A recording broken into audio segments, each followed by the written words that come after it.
Good afternoon, the chairman, senior colleagues, distinguished presenters. My name is Steven Ondumunyom from the Department of Tiv Language Studies, School of Languages, College of Education, Katsina, Benue State, Nigeria. Nigeria is in West Africa. I'm here to present a paper with the title, Multilingualism, Harnessing its Prospects for Global Peace and Cooperation.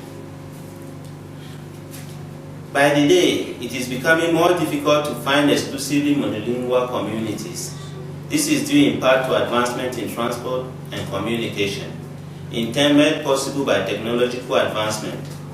Migration is another big factor responsible for this. It is therefore no overstatement to say that the world is fast becoming an overcongested multilingual village. How can 8 human inhabitants from diverse linguistic and cultural backgrounds ensure a harmonious, peaceful coexistence in the face of growing linguistic plurality? How is multilingualism beneficial in promoting global peace and coexistence? How can multilingualism be effectively harnessed to bring about development? This paper examines these and related issues and concludes that even in the face of enormous challenges, if viewed in the right perspective, multilingualism is more of an asset than a liability to the human family.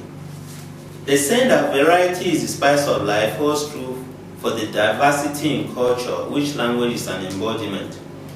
Linguistic diversity, hereafter AD, will be likened to an ecological diversity. Life simply cannot thrive without a robust ecosystem. Indeed, because of its chain effect, when the ecosystem is threatened or undermined, animals as well as human life is equally threatened. It is estimated that there are between 6,000 and 7,000 languages in the world. Linguists are not so certain of the exact figure of languages because the term language is in itself difficult to pin down. Then language decay, that emergence of new languages are also constant features on the linguistic ecology. If you add up this to the uncertainty of languages, then we agree that we cannot determine the exact number of languages in the world. The thrust of this paper is to show how language has a tremendous capacity to reconcile and shape the ideas and values of people from diverse cultural, social, economic, and political, as well as religious and even professional backgrounds. Language is a vital contributor to the meaningful dialogue, genuine reconciliation, mutual tolerance, and peaceful existence. Language is therefore essential for the sustainable development of a community.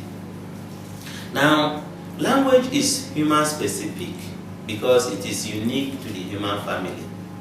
Its grammar is universal and highly structured. Its sounds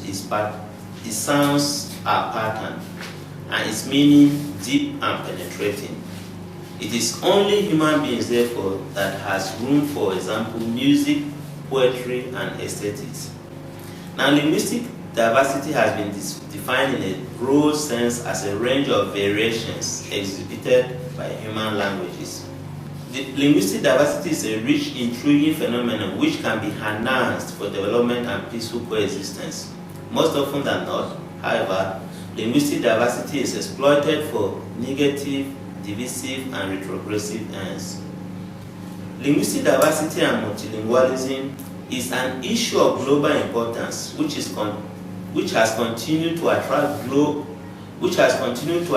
growing interest and concern. Language vitality, endangerment, and even death, among other issues, are what have made linguistic diversity an issue of great concern. Now, the role a language plays in a society. According to Fishman 1991 in UNESCO 2009, a language vocabulary is an organized catalog of a given culture's essential concepts and elements. Taking the case of indigenous cultures, the requirements of Pacific Island cultures differ, for example, from those of Siberian reindeer-herding cultures. The language traditionally associated with a culture is in general the language that relates to that culture's environment and local ecosystem. The plants, and animals it uses for food, medicine, and other purposes, and expresses local value systems and word use. Now, broadly speaking, a language serves the following purposes. Geography gives us the ability to travel. Economic, it gives us the ability to participate in an economy. Communication, the ability to express one's ideas and engage in dialogue. Knowledge and media, the ability to consume and contribute to knowledge and media. Diplomacy, the ability to engage in international relations. Local and national languages, therefore, remain crucial, even if global languages are a necessary tool of communication for expressing our identities as citizens of the world. A guiding principle of cultural diversity is therefore to continue to strengthen and maintain the diversity of languages, including those of nomadic or scattered populations, all the while supporting international languages that offer access to global communication and exchange of information. Contextualizing language. Multilingualism can be viewed from the level of the individual as well as from the level of society. At the individual level, it could be said to be the linguistic ability a person has that enables him or her to use two or more languages. As a social phenomenon, it could mean the coexistence of different languages in a community. However, at the individual level, it is usually subsumed under bilingualism. How are languages of the world distributed? Across the continents, Africa, Americas, Asia, Europe, Pacific, we have a total of 6,912 languages. That's the estimated number of languages. Now, Africa has a share of 2,092 languages. That is 30.3%. Americas, 1,002 languages. The percentage is 14.5%. Asia, 2,269 languages, giving us a percentage of 32.8%. Europe has 230 languages, the least, with a percentage of 3.5%. Now, the Pacific has a whopping 1,310 languages, giving us a percentage of 19.0%. Now, how are languages interdependent? We can see that languages of the world do not exist on their own. Now, closely related to the factor of multilingualism are the issues of linguistic exclusion and linguistic rights, especially for the languages of lesser communication, the so-called minority languages. Linguistic diversity could be compared to the biodiversity, and the importance of preserving the latter is comparable to preserving the diversity of languages around us. Conservationist David Hammond, 1995, assessed that biodiversity and language diversity is mutually interrelated. Countries with a high number of endemic languages tend to have a correspondingly high number of vertebrates. Another link, according to Narban, is that biological species, just like languages, are disappearing at an alarming rate. As one dies, so does the other. And with the death of languages, the traditional ecological knowledge about relationships between plants and animals is being lost. Languages mediate our experiences, our intellectual and cultural environments, our modes of encounter with others, our value systems, social codes, and sense of belonging, both collectively and individually. From the perspective of cultural diversity, linguistic diversity reflects the creative adaptation of groups to their changing physical and social environments. In this sense, languages are not just a means of communication, but represent the very fabric of cultural expressions. They are the carriers of identity, values, and worldviews, according to a UNESCO World Report 2009. While multilingualism may be perceived as a problem, most times people use linguistic diversity or variation as a reason for discord or problems between peoples. But this is not always true. That neighbors do not understand each other may be reason for underdevelopment for such a society, but certainly it is not enough reason to generate conflict. Another reason is the erroneous view that some languages are superior to others. While some view some languages as being superior to others, others view some as being inferior to others. But this is also not true, because from a linguistic point of view, all languages are equal. Now, it is true that we have dominant languages and then non-dominant languages. But the fact that a language is dominant does not mean that it has advantage linguistically over that which is non-dominant. Now, we will now summarize the challenges of multilingualism.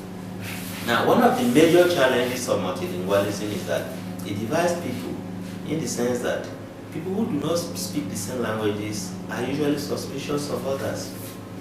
Then there is usually the problem of how governments could handle language situations, as in schools and in some other public places in a given multilingual society. It is easily manipulated for religious and political reasons. Now, what do we mean?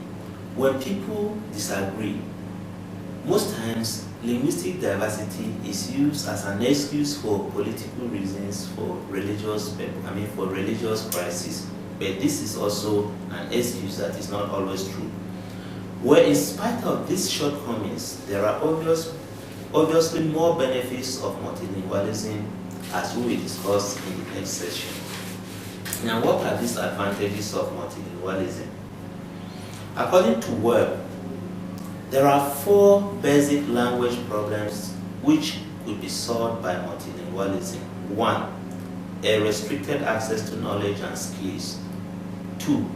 Low productivity and ineffective performance in the workplace. 3. Inadequate political participation by the public, resulting in manipulation, discrimination, and exploitation. 4.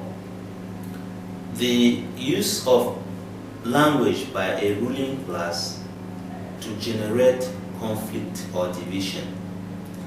Now, this is to say that even though there are problems that multilingualism brings about, there are some advantages that it has. Now, what are some of these advantages? It gives status to ethnic and local community languages. It also enables children to maintain a link with their cultural background and therefore develop a healthy relationship with their past. It also facilitates access to the curriculum and learning in school, especially in cases where countries have more than 1 or 2 languages to teach in their school system. The case of Nigeria comes in handy. Now, education for people and planet, creating sustainable future for all. There is a need to educate the individual, but the problem is, in what language should an individual be first educated? Obviously, the answer is in his or her mother tongue. So linguists and other educational experts are of the view that you first of all educate a child in his or her mother tongue, and then you educate him in the second language or the LX. According to Pais and Rina, children who learn to read first in their home language have a strong foundation to build upon when they learn a second language. Now, this is going to obviously help them in the future. But can multilingualism bring about an overall development? Now, this is very true.